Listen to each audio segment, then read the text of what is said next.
राजा परीक्षित ने पूछा, भगवान, आपने चंद्रवंश और सूर्यवंश के विस्तार तथा दोनों वंशों की राजाओं का अत्यंत अद्भुत चरित्र वर्णन किया। भगवान के परम प्रेमी मुनिवर, आपने स्वभाव से ही धर्म प्रेमी यदुवंश का भी विशद वर्णन किया। अब कृपा करके उसी वंश में अपने अंश श्री बलराम जी के साथ अवतीर्ण हुए भगवान श्री कृष्ण के परम पवित्र चरित्र भी हमें सुनाइए। भगवान श्री कृष्ण समस्त प्राणियों के जीवन दाता एवं सर्वात्मा हैं। उन्होंने यदुवंश में अवतार लेकर जो जो लीलाएं की, उनका विस्तार से हम लोगों को श्रवण कराइए। जिनकी तृष्णा की प्यास सर्वदा के लिए बुझ चुकी है, वे जीवन मुक्त महापुरुष, जिसका पूर्ण प्रेम से अतृप्त रहकर गान किया करते हैं, मुमुक्षु जनों के लिए जो भव रोगों का रामबाण औषध हैं, तथा विषयी लोगों के लिए भी उनके कान और मन को परम आहार्द देने वाला है। भगवान श्री कृष्ण चंद्र के ऐसे सुंदर, सुखद, रसीले गुणानुवाद से पशुघाती अथवा आत्मघाती मनुष्य के अतिरिक्त और ऐसा कौन है जो विमुख हो जाए, उससे प्रीति न करे। श्री कृष्ण तो मेरे कुलदेव ही हैं। जब कुरुक्षेत्र में महाभारत युद्ध हो रहा था और देवताओं को भी जीत लेने वाले भीष्म पितामह आदि अति अतिरथियों से मेरे दादा पांडवों का युद्ध हो रहा था, उस समय कौरवों की सेना उनके लिए अपार समुद्र के समान थी, जिसमें भीष्म आदि वीर बड़े बड़े मत्स्यों को भी निगल जाने वाले तिमिंगल मत्स्यों की भांति भय उत्पन्न कर रहे थे। परंतु मेरे अश्वनाम धन्य पितामह भगवान श्री कृष्ण के चरण कमलों की नौका का आश्रय लेकर उस समुद्र को अनायास ही पार कर गए। ठीक वैसे ही जैसे कोई मार्ग में चलता हुआ स्वभाव से ही बछड़े के खुर का गड्ढा पार कर जाए। महाराज, मेरा यह शरीर जो आपके सामने है तथा जो कौरव और पांडवों दोनों ही वंशों का एकमात्र सहारा था, अश्वत्थामा के ब्रह्मास्त्र से जल चुका था। उस समय मेरी माता जब भगवान की शरण में गईं, तब उन्होंने हाथ में चक्र लेकर मेरी माता के गर्भ में प्रवेश किया और मेरी रक्षा की।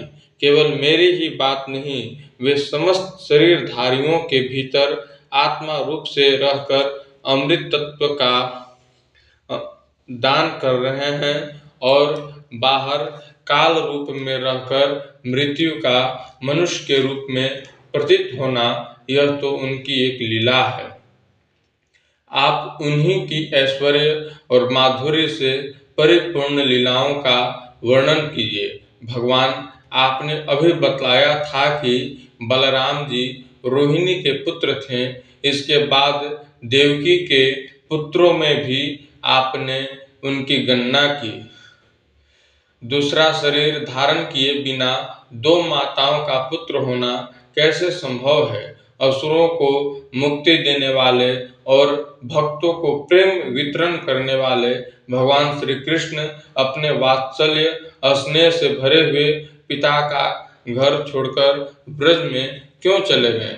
यदुवंश शिरोमणि भक्तवत्सल प्रभु ने नंद आदि गोप बंधुओं के साथ कहाँ कहाँ निवास किया?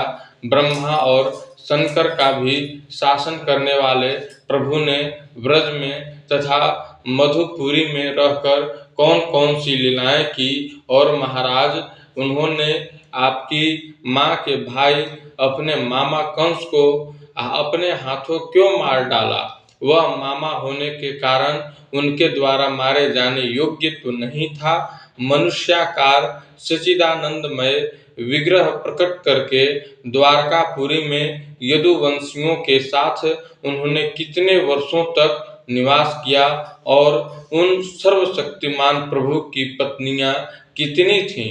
मुने, मैंने श्री कृष्ण की जितनी लीलाएं पूछी हैं और जो नहीं पूछी हैं वे सब आप मुझे विस्तार से सुनाइए, क्योंकि आप सब कुछ जानते हैं और मैं बड़ी श्रद्धा के साथ उन्हें सुनना चाहता हूँ। भगवान, अब अन्न की तो बात ही क्या, मैंने जल का भी परित्याग कर दिया है, फिर भी वह असह्य भूख प्यास जिसके कारण मैंने मुनि के गले में मृत सर्प डालने का अन्याय किया था, मुझे तनिक भी नहीं सता रही, क्योंकि मैं आपके मुख कमल से झरती हुई भगवान की सुधामयी लीला कथा का पान कर रहा हूँ। सूत जी कहते हैं, सोनक जी, भगवान के प्रेमियों में अग्रगण्य एवं सर्वज्ञ श्री सुखदेव जी महाराज ने परीक्षित का ऐसा समीचीन प्रश्न सुनकर, जो संतों के सभा में भगवान की लीला के वर्णन का हेतु हुआ करता है, उनका अभिनंदन किया और भगवान श्री कृष्ण की उन लीलाओं का वर्णन प्रारंभ किया, जो समस्त कलिमलों को सदा के लिए धो डालती हैं। श्री सुखदेव जी ने कहा, भगवान की लीला रस के रसिक राजर से तुमने जो कुछ निश्चय किया है वह बहुत ही सुंदर और आदरणीय है, क्योंकि सबके हृदयाराध्य श्री कृष्ण की लीला कथा श्रवण करने में तुम्हें सहज एवं सुदृढ़ प्रीति प्राप्त हो गई है। भगवान श्री कृष्ण की कथा के संबंध में प्रश्न करने से ही वक्ता, प्रश्नकर्ता और श्रोता तीनों ही पवित्र हो जाते हैं। जैसे गंगा जी का जल या भगवान शालग्राम का चरणामृत सभी को पवित्र कर देता है। परीक्षित, उस समय लाखों दैत्यों के दल ने घमंडी राजाओं का रूप धारण कर अपने भारी भार से पृथ्वी को आक्रांत कर रहा था। उससे त्राण पाने के लिए वह ब्रह्मा जी की शरण में गई। पृथ्वी ने उस समय गौ का रूप धारण कर रखा था। उसके नेत्रों से आंसू बह बह कर मुंह पर आ रहे थे। उसका मन तो खिन्न था ही, शरीर भी बहुत कृश हो गया था। वह बड़े करुण स्वर से रंभा रही थी। ब्रह्मा जी के पास जाकर उसने उन्हें अपनी पूरी कष्ट कहानी सुनाई। ब्रह्मा जी ने बड़ी सहानुभूति के साथ उसकी दुख गाथा सुनी। उसके बाद वे भगवान शंकर स्वर्ग के अन्याय प्रमुख देवता तथा गौ के रूप में आई हुई पृथ्वी को अपने साथ लेकर क्षीर सागर के तट पर गए। भगवान देवताओं के भी आराध्य देव हैं। वे अपने भक्तों की समस्त अभिलाषाएं पूर्ण करते और उनके समस्त कलेशों को नष्ट कर देते हैं। वे ही जगत के एकमात्र स्वामी हैं। क्षीर सागर के तट पर पहुंचकर ब्रह्मा आदि देवताओं ने पुरुष सूक्त के द्वारा उन्हीं परम पुरुष सर्वांतर्यामी प्रभु की स्तुति की। स्तुति करते करते ब्रह्मा जी समाधिष्ट हो गए। उन्होंने समाधि अवस्था में आकाशवाणी सुनी। इसके बाद जगत के निर्माणकर्ता ब्रह्मा जी ने देवताओं से कहा, देवताओं, मैंने भगवान की वाणी सुनी है, तुम लोग भी उसे मेरे द्वारा अभी सुन लो और फिर वैसा ही करो। उसके पालन में विलंब नहीं होना चाहिए। भगवान को पृथ्वी के कष्ट का पहले से ही पता है। वे ईश्वरों के भी ईश्वर हैं, अतः अपनी काल शक्ति के द्वारा पृथ्वी का भार हरण करते हुए वे जब तक पृथ्वी पर लीला करें तब तक तुम लोग भी अपने अपने अंशों के साथ यदुकुल में जन्म लेकर उनकी लीला में सहयोग दो। वसुदेव जी के घर स्वयं पुरुषोत्तम भगवान प्रकट होने होंगे। उनकी और उनकी प्रियतमा श्री राधा की सेवा के लिए देवांगनाएं जन्म ग्रहण करें। स्वयं प्रकाश भगवान शेष भी, जो भगवान की कला होने के कारण अनंत हैं, अनंत का अंश भी अनंत ही होता है, और जिनके सहस्त्र मुख हैं, भगवान के प्रिय कार्य करने के लिए उनसे पहले ही उनके बड़े भाई के रूप में अवतार ग्रहण करेंगे। भगवान की वह ऐश्वर्यशालिनी योग माया भी, जिसने सारे जगत को मोहित कर रखा है, उनकी आज्ञा से उनकी लीला के कार्य संपन्न करने के लिए अंश रूप से अवतार ग्रहण करेंगी। श्री सुखदेव जी कहते हैं, परीक्षित, प्रजापतियों के स्वामी भगवान ब्रह्मा जी देवताओं को इस प्रकार आज्ञा दी और पृथ्वी को समझा बुझाकर ढांढस बंधाया। इसके बाद वे अपने परम धाम को चले गए। प्राचीन काल में यदुवंशी राजा थे सूरसेन। वे मथुरापुरी में रहकर मथुरा मंडल और सूरसेन मंडल का राज्य शासन करते थे। उसी समय से मथुरा ही समस्त यदुवंशी नरपतियों की राजधानी हो गई थी। भगवान श्री हरि सर्वदा वहाँ विराजमान रहते हैं। एक बार मथुरा में सूर्य के पुत्र वसुदेव जी विवाह करके अपनी नवविवाहिता पत्नी देवकी के साथ घर जाने के लिए रथ पर सवार हुए। उग्रसेन का लड़का था कंस। उसकी अपनी चचेरी बहन देवकी को प्रसन्न करने के लिए उसके रथ के घोड़ों की रास पकड़ ली। वे स्वयं ही रथ हाँकने लगा। यद्यपि उसके साथ सैकड़ों सोने के बने हुए रथ चल रहे थे। देवकी के पिता थे देवक। अपने पुत्री पर उनका बड़ा प्रेम था। कन्या को विदा करते समय उन्होंने उसे सोने के हारों से अलंकृत 400 हाथी, 15,000 घोड़े, 1800 रथ तथा सुंदर सुंदर वस्त्राभूषणों से विभूषित 200 सुकुमारी दासियां दहेज में दी। विदाई के समय वर वधु के मंगल के लिए एक ही साथ शंख, तुरही, मृदंग और दुमदुम्भियां बजने लगी। मार्ग में जिस समय घोड़ों की रास पकड़कर कंस रथ हाँक रहा था, उस समय आकाशवाणी ने उसे संबोधन करके कहा, अरे मूर्ख, जिसको तू रथ में बैठाकर लिए जा रहा है, उसकी 8वें गर्भ की संतान तुझे मार डालेगी। कंस बड़ा पापी था। उसकी दुष्टता की सीमा नहीं थी। वह भोज वंश का कलंक ही था। आकाशवाणी सुनते ही उसने तलवार खींच ली और अपनी बहन की चोटी पकड़कर उसे मारने के लिए तैयार हो गया। वह अत्यंत क्रूर तो था ही, पाप कर्म करते करते निर्लज भी हो गया था। उसका यह काम देखकर महात्मा वसुदेव जी उसको शांत करते हुए बोले। वसुदेव जी ने कहा, राजकुमार, आप भोज वंश के होनहार वंशधर तथा अपने कुल की कृति बढ़ाने वाले हैं। बड़े बड़े शूरवीर आपके गुणों की सराहना करते हैं। इधर यह एक तो स्त्री, दूसरे आपकी बहन और तीसरे यह विवाहिका शुभ अवसर। ऐसी स्थिति में आप इसे कैसे मार सकते हैं? वीरवर जो जन्म लेता है, उनके शरीर के साथ ही मृत्यु भी उत्पन्न होती है।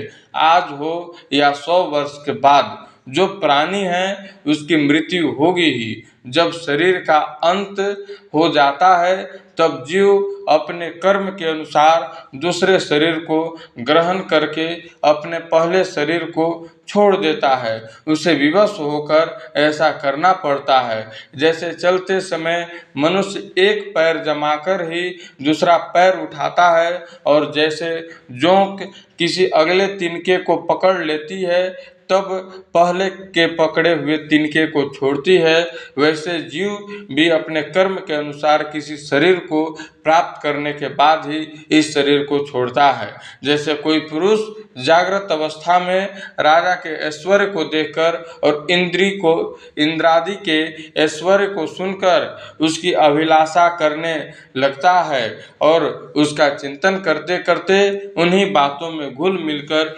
एक हो जाता है तथा स्वप्न में अपने को राजा या इंद्र के रूप में अनुभव करने लगता है। साथ ही अपने दरिद्रावस्था को, शरीर को भूल जाता है। कभी कभी तो जागृत अवस्था में ही मन उन बातों का चिंतन करते करते तन्मय हो जाता है और उसे स्थूल शरीर की शुद्धि नहीं रहती। वैसे ही जीव कर्मकृत कामना और कामनाकृत कर्म के वश होकर दूसरे शरीर को प्राप्त हो जाता है और अपने पहले शरीर को भूल जाता है। जीव का मन अनेक विकारों का पुंज है। देहांत के समय वह अनेक जन्मों के संचित और प्रारब्ध कर्मों की वासनाओं के अधीन होकर माया के द्वारा रचे हुए अनेक पांच भौतिक शरीर में से जिस किसी शरीर के चिंतन में तल्लीन हो जाता है और मान बैठता है कि यह मैं हूँ, उसे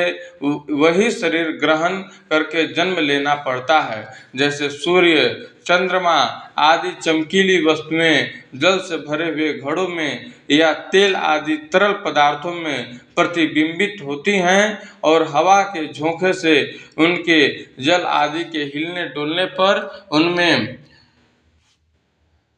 प्रतिबिंबित वस्तुएं भी चंचल चंचल जान पड़ती है, वैसे ही जीव अपने स्वरूप के अज्ञान द्वारा रचे हुए शरीर में राग करके उन्हें अपना आप मान बैठता है और मोहवश उनके आने जाने को अपना आना जाना मानने लगता है। इसलिए जो अपना कल्याण चाहता है उसे किसी से द्रोह नहीं करना चाहिए, क्योंकि जीव कर्म के अधीन हो गया है और जो किसी से भी द्रोह करेगा उसको इस जीवन में शत्रु से और जीवन के बाद परलोक से भयभीत होना ही पड़ेगा।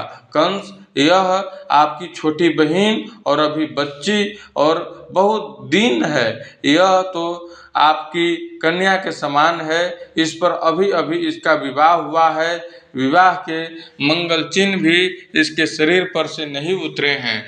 ऐसी दशा में आप जैसे दिनवत्सल पुरुष को इस बेचारी का वध करना उचित नहीं है। श्री सुखदेव जी कहते हैं, परीक्षित, इस प्रकार वसुदेव जी ने प्रशंसा आदि सामनीति और भय आदि भेद नीति से कंस को बहुत समझाया, परंतु वह क्रूर तो राक्षसों का अनुयायी हो रहा था, इसलिए उसने अपने घोर संकल्प को नहीं छोड़ा। वसुदेव जी ने कंस का विकट हठ देखकर यह विचार किया कि किसी प्रकार यह समय तो टाल ही देना चाहिए। तब वे इस निश्चय पर पहुंचे, बुद्धिमान पुरुष को जहां तक उसकी बुद्धि और बल साथ दे मृत्यु को टालने का प्रयत्न करना चाहिए। प्रयत्न करने पर भी वह न टल सके तो फिर प्रयत्न करने वाला का कोई दोष नहीं रहता। इसलिए इस मृत्यु रूप कंस को अपने पुत्र दे देने की प्रतिज्ञा करके मैं इस दिन देवकी को बचा लूं। यदि मेरे लड़के होंगे और तब तक यह कंस स्वयं नहीं मर जाएगा तब क्या होगा? संभव है उल्टा ही हो, मेरा लड़का ही इसे मार डाले, क्योंकि विधाता के विधान का पार पाना बहुत कठिन है। मृत्यु सामने आकर भी टल जाती है और टली हुई भी लौट आती है। जिस समय वन में आग लगती है उस समय कौन सी लकड़ी जले और कौन सी न जले, दूर की जल जाए और पास की बच रहे, इन सब बातों में अदृष्ट के सिवा और कोई कारण नहीं होता। वैसे ही किसी प्राणी का कौन सा शरीर बना रहेगा और किस हेतु से कौन सा शरीर नष्ट हो जाएगा, इस बात का पता लगा लेना बहुत ही कठिन है। अपनी बुद्धि के अनुसार ऐसा निश्चय करके वसुदेव जी ने बहुत सम्मान के साथ पापी कंस की बड़ी प्रशंसा की। परीक्षित, कंस बड़ा क्रूर और निर्लज्ज था, अतः ऐसा करते समय वसुदेव जी के मन में बड़ी पीड़ा भी हो रही थी। फिर भी उन्होंने ऊपर से अपने मुख कमल को प्रफुल्लित करके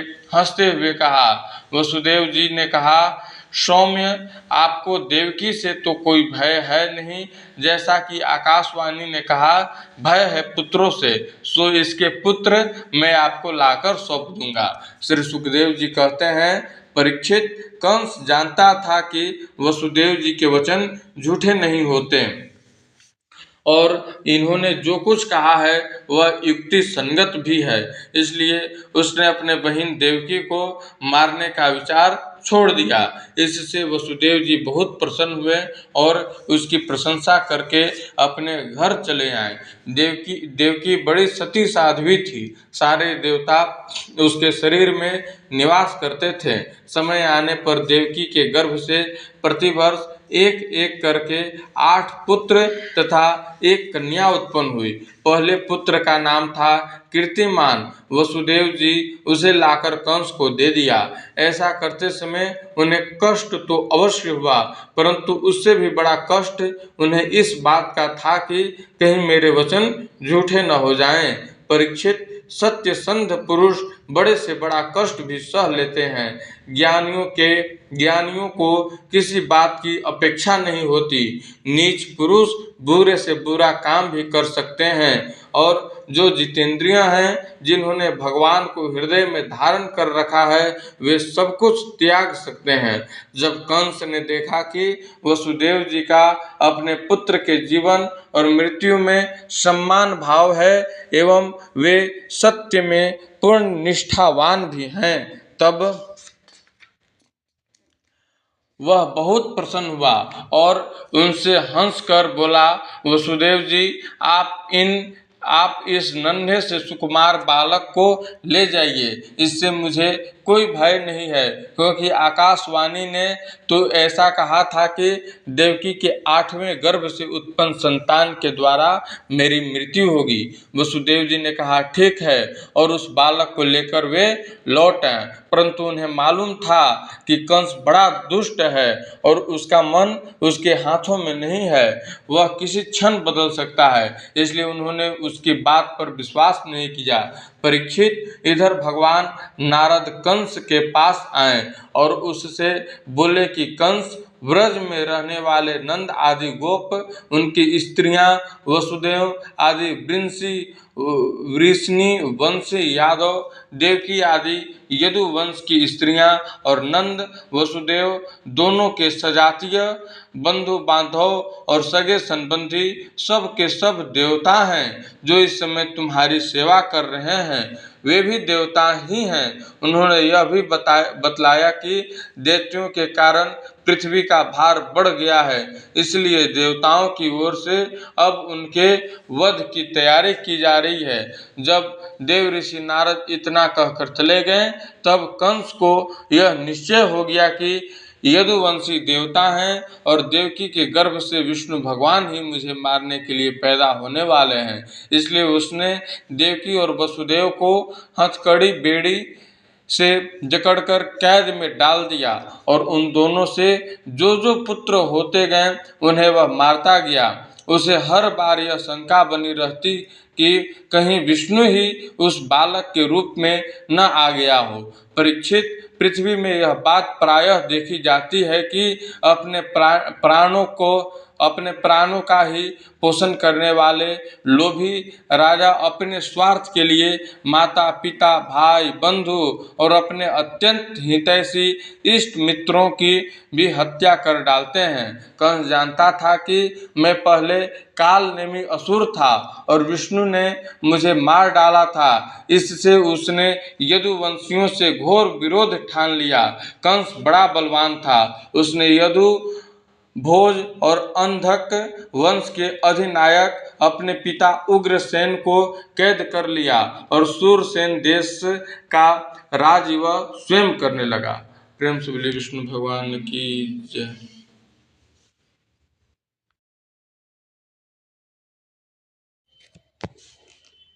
राजा परीक्षित ने पूछा,